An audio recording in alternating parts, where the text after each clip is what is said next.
പയ്യനാണ് ഈ കൊലപാതകം ചെയ്തിട്ടുള്ളത്. അതെന്തിനു വേണ്ടി? പ്രണയത്തിൽ വന്ന സംശയം.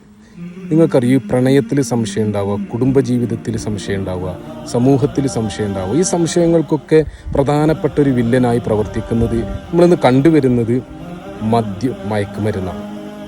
ഇപ്പം പറയപ്പെടുന്നത് ആ പയ്യൻ മയക്കുമരുന്നിൻ്റെ അടിമയാണെന്നാണ്. എൻ്റെ പ്രിയപ്പെട്ട മക്കളെ, നിങ്ങൾ ശ്രദ്ധിക്കേണ്ട കാര്യം, ഇന്നത്തെ കാലഘട്ടത്തിൽ പ്രണയമെന്ന് പറയുന്നത് ഒരു ദിവ്യമല്ല. പണ്ട് കാലങ്ങളിലൊക്കെ ദിവ്യമായ പ്രണയത്തിൻ്റെയും അനുരാഗത്തിൻ്റെയൊക്കെ മഹിമയെക്കുറിച്ചൊക്കെ ആളുകൾ പറയാറുണ്ട്. പക്ഷെ ആ പ്രണയവും ആ അനുരാഗവും ഒക്കെ ഒന്ന് നഷ്ടപ്പെട്ടിട്ടുണ്ട്. ഇന്ന് കേവലം ശരീരദാഹം തീർക്കാൻ, വൈകാരിക ദാഹം തീർക്കാൻ വേണ്ടിയുള്ള ശരീരമോഹവുമായിട്ട് വരുന്ന ആളുകളാണ് ഇന്ന് പ്രണയമായിട്ട് നമ്മുടെ മുന്നിൽ അവതരിക്കുന്നത്. നമ്മുടെയൊക്കെ ടീനേജ് പ്രായത്തിൽ, ഈ ചെറുപ്രായത്തിൽ നമുക്ക് തോന്നുന്ന ചില ചാബല്യങ്ങൾ, അതിൽ പെട്ടുപോവുകയാണ് നമ്മുടെ പൊന്നു മക്കൾ. ആ മക്കളൊക്കെ എത്രത്തോളം വളർത്തി വലുതാക്കിയിട്ട് ഉള്ള ആ മാതാപിതാക്കളൊരവസ്ഥ ഇപ്പോൾ ഒന്ന് ആലോചിച്ച് നോക്ക്.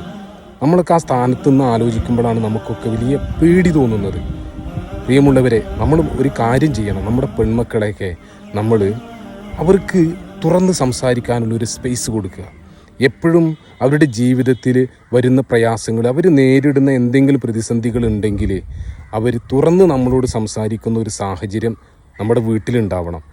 അവർക്ക് പോകുന്ന സ്കൂളുകളായാലും കോളേജുകളായാലും മറ്റേത് സ്ഥലങ്ങളിലായാലും അവർക്കുണ്ടാകുന്ന തിക്താനുഭവങ്ങളെ നമ്മളുമായി ഷെയർ ചെയ്യുന്ന ഒരു സാഹചര്യം വീട്ടിലുണ്ടാവണം. അപ്പോൾ ഏറെക്കുറെ നമുക്ക് അവരെ കൺട്രോൾ ചെയ്യാൻ പറ്റും.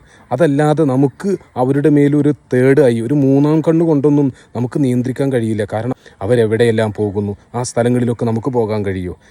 സാധ്യമാകുന്നിടത്ത് മാത്രമേ നമുക്ക് നിരീക്ഷണം സാധ്യമാകുള്ളൂ.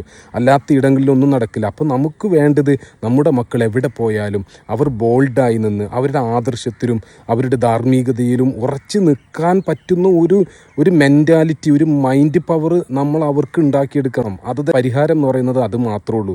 അതിനപ്പുറത്തേക്ക് നമ്മൾ എന്ത് ചെയ്തിട്ടും കാര്യമില്ലാത്ത ഒരു സാഹചര്യമാണ് ഇന്നത്തെ സമൂഹത്തിൽ നിലനിൽക്കുന്നത്.